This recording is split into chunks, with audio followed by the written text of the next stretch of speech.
Halo masyarakat, mungkin di antara Anda semua ada yang terlahir sebagai orang kaya. Dari kecil sudah kaya, hidup mewah, gak tahu apa itu belum pedak, jengkol, ngoras, sambal terasi, atau sekedar mencicipi main lumpur dan ngurek di sawah. Mungkin nasib Anda sama dengan sosok di toko film ini, di mana karena terlahir sudah kaya, hidup penuh dengan aturan yang mengibatkan datanglah rasa jenuh level ningrat, karena dia tidak bisa hidup layaknya orang lain di luar sana. Nah, bagaimana kisahnya? Ini dia, Richie Rich. Cerita akan berawal dari lahirnya seorang putra dari pasangan konglomerat Richard dan Regina Rich yang diberi nama Richie. Di mana walaupun lahir dari seorang konglomerat super kaya, namun Richie terlahir sama seperti bayi pada umumnya. Namun bedanya kalau Richie ini terlahir bukan ditolong oleh bidan desa, paraji atau dukun beranak, namun Richie ditolong oleh dokter pribadi yang tentu nilainya sangat mahal. Richie tumbuh besar di lingkungan yang sangat disiplin, higienis, rapi, bersih, dan tentunya semua serba mewah. Sampai mainan di atas tempat tidurnya saja pakai uang lembaran dolar, guys. Dan tidak seperti saya pada waktu masih bayi yang cuma pakai kantong kresek warna-warni dan digantung pakai tali rapia. Richard yang seorang pengusaha tentu saja sangatlah sibuk, namun sesekali Richard meluangkan waktunya untuk bermain bisbol yang merupakan olahraga kesayangan Ricky. Kenapa Ricky suka bisbol? Karena di sana gak ada congklak, gak ada kelereng, gak ada karet atau lato-lato. Sebagai anak seorang konglomerat sekaligus pewaris satu-satunya tahta kekayaan ayahnya, sedari kecil Richie sudah sering diajak oleh ayahnya untuk terlibat dalam kegiatan bisnis sang ayah, sehingga membuat Richie sudah mulai belajar tentang bisnis ketimbang main game online layaknya anak-anak sekarang. Saking aktif dan disibuknya sang ayah, sampai suatu hari di mana ayahnya harus menghadiri peresmian salah satu perusahaannya, Richard sampai menyuruh Richie untuk mewakili dirinya meresmikan perusahaan tersebut. Walaupun Richie masih sangat belia, dia sangat mumpuni dan piawai dalam berkomunikasi dengan halayak dan juga wartawan. Namun di lain sisi, Richie tetaplah seorang anak-anak biasa yang butuh teman bermain, butuh bersosialisasi, dan butuh kebebasan berekspresi. Dan terbukti pada saat dia melihat sekelompok anak-anak yang sedang bermain busbol bersama, Richie langsung lari dan ingin bermain dengan mereka. Namun asisten sekaligus pengawal pribadinya melarang dengan alasan di sana tidak aman. Dan walaupun Richie tetap kekeh, namun terpaksa Richie harus kembali dan pulang menggunakan pesawat heli pribadinya. Sambil pulang, Richie terus memandangi sekelompok anak-anak yang sedang asyik bermain dan berharap suatu saat bisa bermain dengan mereka.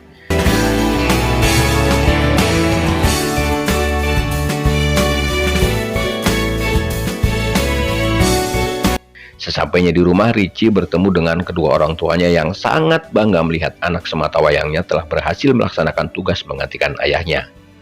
Richie pun menceritakan semua kejadian di pabrik barusan, termasuk keinginannya untuk bisa bermain dengan banyak teman. Karena Richie meminta agar ayah dan ibunya sesekali memberi kesempatan untuk bisa bermain dengan mereka. Hari pun berganti, Richie kembali menjalani rutinitas seperti biasa, di antaranya meninjau aktivitas dan penelitian seorang profesor pribadi keluarganya, yang kita sebut saja Pak Profesor, di mana Pak Profesor dan kawan-kawan selalu berinovasi dengan penelitian-penelitian canggihnya. Di antaranya sekarang mereka sedang menyelesaikan proyek pembangunan patung raksasa keluarga Richie, yang Profesor ukir dengan menggunakan alat laser terbaru penemuannya. Dan untuk mengobati kejenuhan Richie, sang profesor juga memamerkan berbagai macam penemuan-penemuan terbarunya. Salah satunya yaitu spray anti peluru, yang apabila spray itu disemprotkan ke benda, maka benda itu akan kebal. Kebal peluru, kebal malu, dan kebal jika harus ditagih oleh DC pinjaman online. Sang profesor juga memperlihatkan sebuah robot lebah ciptaannya, dan Richie pun mencoba menerbangkan robot lebah tersebut. Namun karena sang robot malah hinggap dekat minuman asistennya, maka lebah itu pun terpaksa digaplok oleh sang asisten karena disangka laler hijau dari jamban. Malam pun kembali di saat keluarga Richie sedang melakukan makan malam bersama, mereka kedatangan tamu yang merupakan pimpinan dari salah satu perusahaan Richard yang kita sebut saja si Sartam. Si Sartam mengusulkan agar salah satu anak perusahaan yang dia pimpin agar dijual saja karena yakin akan mendatangkan keuntungan berlipat walaupun harus memecat seluruh karyawannya. Namun Richard menolak karena memikirkan nasib para karyawannya nanti. Dan di akhir pertemuan, sang profesor tiba-tiba berlari dan menunjukkan penemuan terbarunya, yaitu sebuah alat yang mendeteksi benda apapun dari baunya. Misalnya, di saat benda itu didekatkan ke nasi, dia akan berbunyi nasi, didekatkan roti, dia akan berbunyi roti. Walaupun jikalau didekatkan ke jempol kaki yang seharian pakai sepatu, Saya sedikit ragu apakah alat itu akan berbunyi terasi atau bangkit tikus. Hari-hari kembali datang. Jadwal hari ini Richie adalah melacak keberadaan sang ayah dengan menggunakan alat canggih di zamannya, yang mana kecanggihan alat itu sudah mampu menyaingi kecanggihan baskom lampir, di mana alat itu bisa mendeteksi keberadaan Richard sekaligus bisa melakukan video call layaknya zaman sekarang. Setelah berkomunikasi dengan sang ayah, Richie pun berangkat ke sekolah, di mana para muridnya semua adalah anak-anak golongan sosialita dan jet set, dan tentunya pelajaran yang mereka pelajari berbeda dengan kurikulum pada umumnya, karena di usia itu masih sangat belia. Mereka sudah diajarkan bagaimana bermain saham, ekonomi, manajemen, dan bukan lagi mengajarkan membaca ini ibu budi, ini kakak budi, dan sejabana. Sepulang sekolah, walaupun Richie ada jadwal meeting di perusahaan, Richie memaksa sang sopir untuk mengantarkannya ke tempat anak-anak biasa bermain bisbol. Dan sesampainya di lokasi, Richie mendapat sambutan yang kurang baik dari kelompok anak-anak itu karena mereka menganggap bahwa Richie adalah anak konglomerat, maka Richie harus bertaruh uang jika mau bermain dengan mereka. Namun setelah Richie menunjukkan permainan terbaiknya, para anak-anak tetap tidak mau bermain dengan Richie karena merasa risih dan canggung dengan penampilan Richie. Dan akhirnya Richie pun pulang dengan sedikit kecewa. Keesokan harinya, Richie dan keluarga bergegas ke pesawat pribadinya untuk memenuhi undangan penting. Namun sang ibu merasa ada yang tidak beres dengan sikap Richie, di mana Richie terus murung dan pendiam. Lalu sang asisten Richie mengatakan tentang kejadian barusan yang dialami Richie, dan sang asisten mengusulkan agar sebaiknya Richie sedikit diberi kebebasan untuk bermain sebagaimana anak-anak pada umumnya, dan jangan terus dilibatkan dengan agenda dan kesibukan orang tuanya. Akhirnya Richie tidak jadi ikut dengan kedua orang tuanya dan lebih memilih bermain dengan teman-teman barunya yang setelah diundang oleh sang asisten. Para anak-anak tersenyum riang dan berdecak kagum dengan rumah Richie, di mana di dalam rumah Richie tersedia restoran fast food pribadi milik keluarganya. Dan akhirnya mereka bermain bersama menghabiskan hari-hari di rumah Richie dengan berbagai mainan dan fasilitas mewah. Sementara itu orang tua Richie masih di dalam perjalanan, di mana semuanya nampak baik-baik saja, sampai akhirnya Richard memeriksa semua kado dengan menggunakan alat pendeteksi bau penemuan profesor. Sampai akhirnya dia menemukan sebuah kado yang setelah didekatkan ke alat itu, sang alat itu berbunyi kade, ya mah lain tai ucing, tapi bom. Melihat ada bom yang akan segera meledak, Richard pun langsung melempar bom itu keluar. Namun sayang, bom itu justru meledak dan mengenai ekor pesawat yang membuat pesawat jadi nonggeng dan jatuh. Ternyata bom itu sengaja ditaruh oleh Sartam yang dengan tujuan untuk membunuh keluarga Richie dan mengambil alih kekayaan keluarga Richie. Kembali ke Richie yang sudah selesai bermain dengan teman-temannya, sambil pulang seorang anak yang songong dan pontong sengaja menagih bayaran 1 juta kepada sang asisten karena sang asisten berjanji akan membayar mereka jika mereka mau datang dan bermain dengan Richie. Walaupun agak sedikit kecewa karena ini adalah cuma skenario sang asisten, namun akhirnya Richie bisa mengerti, dan di saat itu pula Richie mendapat kabar bahwa orang tuanya mengalami kecelakaan pesawat. Setelah dilacak, Richie tidak mampu menemukan keberadaan kedua orang tuanya. Di tempat lain, si Sartam merasa bangga dan sedang menyusun rencana hal-hal apa saja yang akan dilakukan setelah menguasai harta keluarga Richie. Walaupun masih ada Richie, Sartam menganggap bahwa ini bukan hal yang penting karena Richie masih anak-anak. Dan tanpa sepengetahuan si Sartam, ternyata orang tua Richie sebenarnya masih selamat dan terdampar di tengah laut dengan menggunakan perahu darurat, dan sekarang terombang-ambing menunggu pertolongan sambil membetulkan alat komunikasi yang rusak. Selama orang tua Richie dalam pencarian, rupanya Sartam telah semena-mena mengurus perusahaan dan memerintahkan untuk memecat semua karyawan dan menjual perusahaan. Namun Richie tak tinggal diam. Bersama sang asisten, dia menyambangi si Sartam dan mengatakan bahwa semua perusahaan dihandle oleh Richie selaku pemegang saham terbesar. Dan Sartam pun gak bisa berkutik setelah ada keputusan yang mengharuskan Richie tetap bisa menjalankan roda perusahaan, dan sampai umur tertentu hak asuh Richie dipercayakan kepada sang asisten pribadinya.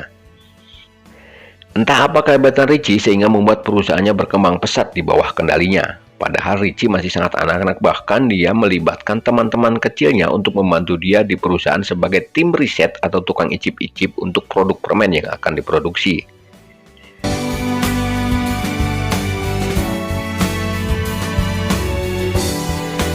Melihat perkembangan perusahaan yang begitu pesat, tentu saja si Sartam Ontohot ini merasa jengkel dan resah. Yang akhirnya dia menebar fitnah bahwa asisten Richie lah pelaku bom di pesawat. Fitnah itu dilakukan dengan cara menaruh barang bukti di kamar sang asisten serta menghubungi polisi untuk menggeledah kamar asisten Richie. Dan akhirnya sang asisten pun ditangkap dan dipenjara. Hal itu pun membuat Sartam puas karena sekarang dialah yang menjadi hak wali untuk Richie. Richie jadi resah dan gundah gulana serta pilu alias ngopi dulu. Karena selain orang tuanya belum ketemu, dia juga harus kehilangan asisten pribadinya. Ditambah Sartam sengaja mengurung Richie supaya tidak bisa ke kantor, yang otomatis membuat Richie seolah menjadi tahanan di rumahnya sendiri. Untuk memuluskan aksinya, si Sartam rupanya punya rencana yang lebih kejam, yaitu ingin melenyapkan asisten Richie di penjara dengan cara membuat seolah-olah asisten Richie bunuh diri. Sang profesor yang mengerekam pembicaraan si Sartam akhirnya mengajak Richie untuk menyusun strategi mengeluarkan asistennya dari penjara. Dan keesokan harinya Richie mengunjungi asistennya di penjara dengan membawa bungkusan yang berisi pasta gigi dan surat dalam bahasa sandi yang hanya Richie dan asistennya yang bisa tahu. Sang asisten akhirnya tahu bahwa itu bukanlah pasta gigi biasa, melainkan cairan yang bisa melelehkan logam. Dan di saat sang asisten hendak melakukan rencana kaburnya, tiba-tiba dia diserang oleh seseorang suruhan Sartam di penjara. Namun karena sang asisten adalah bukan orang sembarangan, sang asisten pun bisa dengan mudah mengalahkannya. Dengan zat kimia yang dikirim oleh Richie, akhirnya sang asisten bisa kabur dari penjara dan menemui Richie. Richie pun memberikan informasi bahwa bangkai pesawat ayahnya telah ditemukan, namun tidak ada mayat di sana. Bahkan dikabarkan perahu darurat juga tidak ditemukan, yang berarti masih ada kemungkinan dan harapan bahwa orang tua Richie masih selamat dan berada di perahu darurat tersebut. Sementara itu di rumah Richie, si Sartam berusaha memaksa sang profesor untuk menunjukkan berangkas keluarga Richie. Walaupun sudah disiksa dengan keras, namun sang profesor tidak mau buka mulut. Dan menurut sang profesor, berangkas tersebut hanya bisa dibuka oleh kedua orang tua Richie karena menggunakan sistem sensor suara. Di lain tempat, Richie dan asistennya menuju ke rumah teman Richie yang kita sebut saja si Putri. Di rumah si Putri, Richie coba untuk meminjam komputer untuk melacak keberadaan ayahnya. Dan dalam waktu bersamaan, alat komunikasi orang tua Richie telah bisa berfungsi dan terkoneksi ke ruang komputer Richie di rumah pribadinya.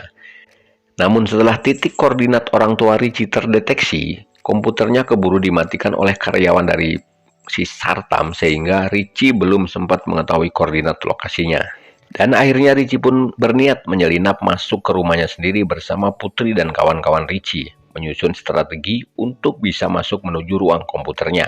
Dengan berbagai cara dan strategi, akhirnya Richie dan kawan-kawan bisa menyelinap masuk. Dan langkah pertama yang Richie lakukan adalah membebaskan sang profesor yang telah disekap dan diikat. Selanjutnya Richie menuju ruang komputernya, sementara itu anak-anak lain sengaja mengalihkan perhatian dengan cara mematikan CCTV, dan profesor juga sibuk memasang berbagai macam jebakan. Setelah Richie berhasil masuk ke ruang komputernya, Richie terkejut karena titik koordinat orang tuanya ternyata ada di rumahnya. Dan ternyata benar, orang tua Richie telah dijemput terlebih dahulu oleh si Sartam dan kawan-kawan dan disandera di kamarnya. Si Sartam tanpa malu mengutarakan niatnya selama ini adalah untuk mengetahui di mana berangkas dan harta keluarga Richie. Dan Richard pun tak keberatan untuk menunjukkan berangkas penyimpanan tersebut yang berada di patung keluarga Richie. Tak terkira senangnya Sartam karena pasti hartanya akan sangat banyak segunung. Orang tua Richie digiring ke arah gunung, sementara sisanya dikurung di dalam kandang besi. Untunglah sang profesor masih bisa bersembunyi di lab. Dia berusaha memutar otak untuk bisa menyelamatkan Richie dan kawan-kawan serta asistennya. Untunglah satu orang anak buah Sartam terjebak oleh lem super kuat yang membuatnya tidak bisa bergerak. Dan yang satunya lagi sengaja dilem mukanya menggunakan handuk, namun pada saat profesor melakukan aksinya, tak sengaja lutut sang profesor malah terkena lem super tersebut yang membuat dia tidak bisa bergerak.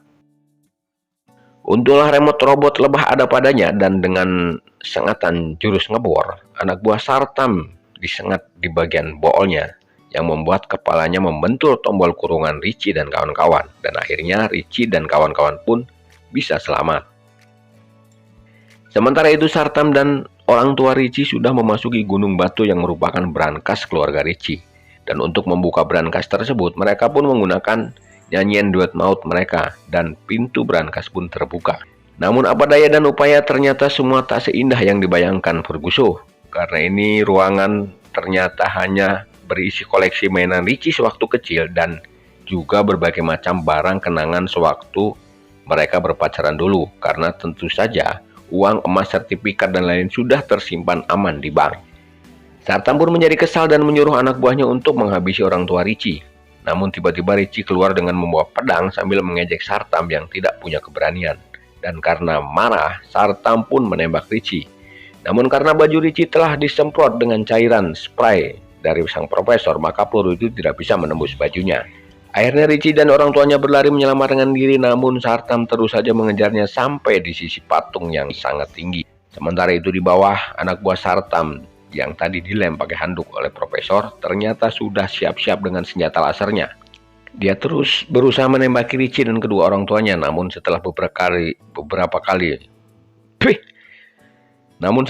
kali menembak, tembakannya meleset sampai akhirnya si muka handuk itu pun bisa dilumpuhkan oleh asisten Richie.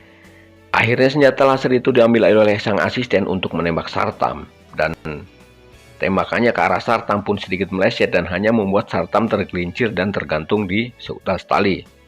Dalam kondisi itulah Richard mengeluarkan kata pemecatan untuk pertama kali dalam hidupnya, yaitu memecat si Sartam. Singkat cerita, Richie dan keluarga pun selamat dan kembali menjalani hidup normal. Namun kali ini, keluarga Richie tidak lagi membelenggu Richie dengan kegiatan-kegiatan formal, namun membiarkan Richie untuk bisa bebas bermain bersama teman-temannya, bersosialisasi dan mendapatkan haknya sebagai seorang anak-anak. Dan film ini pun berlahir.